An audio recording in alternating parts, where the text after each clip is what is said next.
OG Cello, AHumbleSoul. I ain't doing no rapping. I'm chill. I got you. OG shit, you smell it. Jeez.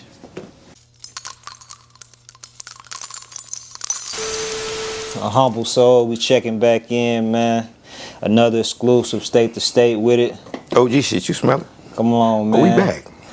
We got Mr. Marcelo on the camera once again. What's going on with you, bro? Motion, brother. What's happening? Oh man, just working, man, kicking it. It's a blessing to be able to connect with you again. It's been over a year since the last time you was on the camera, man. As far as like on my platform, what's been going on from then to now?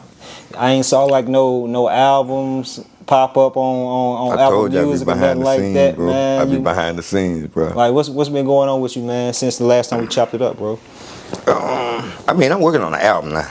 So usually when I start working on an album, I don't really be doing interviews and shit. Like I do interviews with just the people that I fuck with, especially once I figured out about content.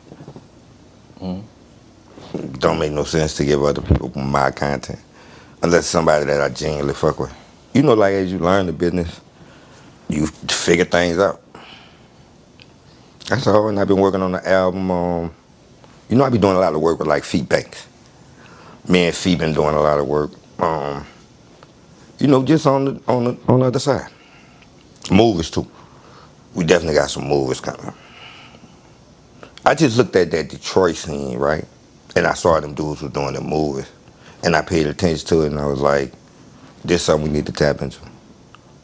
So my partner Kelly O'Var been sticking them with the movies. No, that's one of my best friends also. Shout out to him. Yeah, definitely shout out to Var. But Var was like, write a movie. So I got in the cut, wrote a movie, and started working on the album. But I'm always working on the business side. Like I'm always behind the scene with young artists. I think a lot of people don't realize that. Man, so this is simultaneously? Like, so you working on the album and the movie at the same time? Or is it one project that follows another project? I just be, albums, like I always say, I gotta be inspired. But I start working on the movie, and while me and OGG was working on the movie, I just started writing a damn near soundtrack to it. Because I was like, if we gonna do a movie, I might as well do a soundtrack to it. And you said, so your boy Kelly O'Var, he kind of inspired you to take the step like as far back as like in the game, I was supposed to do a movie called Brick Living. Like I had wrote a movie about, like I had wrote it like, remember The Wire? For sure. I had wrote The Wire of New Orleans, and I called it Brick Living. That's all. And Var always used to be trying to push me to shoot it, but I didn't. So in Big Dogs, he shot a movie called Big Dogs when I was on the road. You dig? But Var always been like the type, if he see you slipping on something, he gonna do it to inspire you. So he like who really pushed me back into like trying to get into the movies and the series and shit like that. But then I saw Detroit and I saw the kind of money they get, and I'm like, this is a different kind of ball game. So you tapped in with all the, because, you know, shout out to Detroit, they going crazy on Tubi. Like, exactly. Film after film after film independently. Bro. Exactly, bro. Killing them. They got the little sitcom. I mean, I want to say sit, but shows. They got series. Like series. That is McCray Avenue or something? Yeah, they got that. Man, McGraw Avenue. Yeah, McGraw Ave. But yeah, man, shout out to them. They've been doing their thing. But you said, so New Orleans, they got their own. But we tapping into. We definitely tapping into that now. Okay, so it's still somewhere fresh. It's not as established as like a Detroit or something like that. Nah, it's not as. I mean, you can't really say that because they got people like Lucky Johnson been shooting movies like that's Tyler Perry, and you got Jason Williams. You know, we got people in there who's been tapped in, but I think the New Orleans story hasn't been told. Shout out to him, man. Jason, that's the one that played Easy-E. Yeah, that's the home. That's the home. He think he cook better than me. I don't know what he be thinking of. Man, let me hold on before we get any deeper into it, man. So, project and movie on the music side, like you said, you wrote a movie called Brick Living, your first album, platinum selling. I been wrote that though. But what I was gonna say, not to cut you off, so what's up with the album? What's the name of the album, man? Hold on. What can people expect from Cello, man? It's been a couple of years since you dropped the project.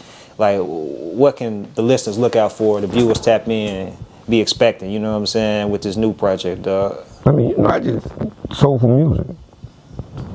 Balls and jewels. Drop some jewels, drop some balls. Samples.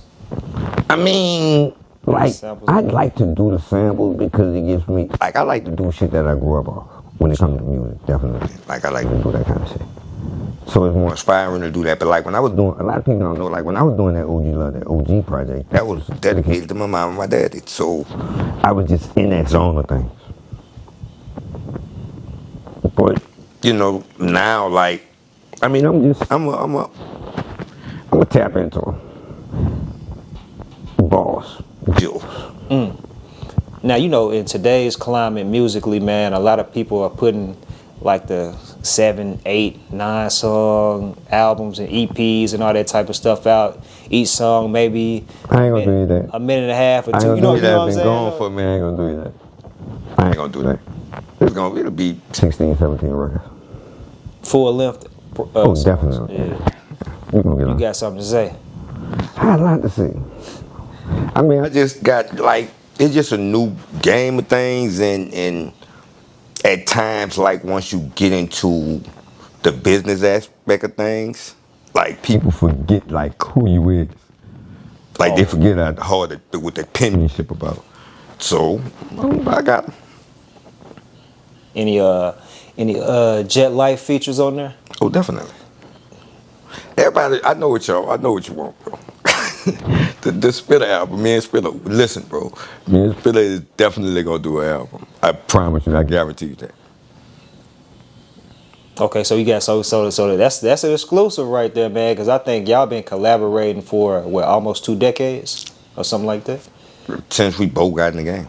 I mean, you know, like Spitter was on my first album, the outro. And he was like a teenager there, early teen. So from then to now, like why that long like period of time? Although y'all have collaborated on multiple songs, why not ever put out a joint project? You saw him do stuff with like Wiz, Freddie Gibbs. I think like as in us, we be more tapped in on like trademark, the business variety aspect of things, and like everybody, like I'm like this when I'm in the studio because with a lot of things, one thing that people don't know is a lot of them albums that he be doing. It's a lot of times I was writing in the studio and didn't get on records because it's like we be into having fun and chopping it, and more or less things like that. Who should be on records and things like that. You know what I'm saying? But as far as us, like just chiming in for a record is just timing and how we do things. But most of the time we talking about business. Like most of the time, like when you see a person around a lot, you expect a lot of things from me. So just cause I ain't around, don't get it twisted. Like that's still my little brother. Like, and we still do a whole lot of business. Like he put me in a whole lot of positions. He put me in positions for me to put other people in positions. You see from my background, look at all the artists that I touched. Without him, I wouldn't have those kind of connections and all that. But I be more into the business when I come to doing serious records and stuff, or I go get him for the records I need him for. So he's still one call away. One call away ain't even a question. But I guess I understand why people be suspect on things, but you, like, it's a lot of things like this, right? Because I look at things as in you gotta bring money to the table. Ain't no sense in sitting around, sitting under motherfuckers, right? That's my brother. We both know how to get money. I go this way and I get money, I go that way and I get money, right? But when it comes to a business deal, if I know it makes sense for him, it makes sense for him to get some money and I can get some money out of it, I'm bringing it straight to the table. With Moose, I'm bringing it straight to the table. And they always open for it. But you have to understand, that's his entity. That's what he built. I built brick living. I'm sure. But I see a thing like this, like as in, what homie name is, bro? The Black Godfather. I always tell my folks, like, you said Black Godfather. Black Godfather. I'll never go broke. I got rich friends.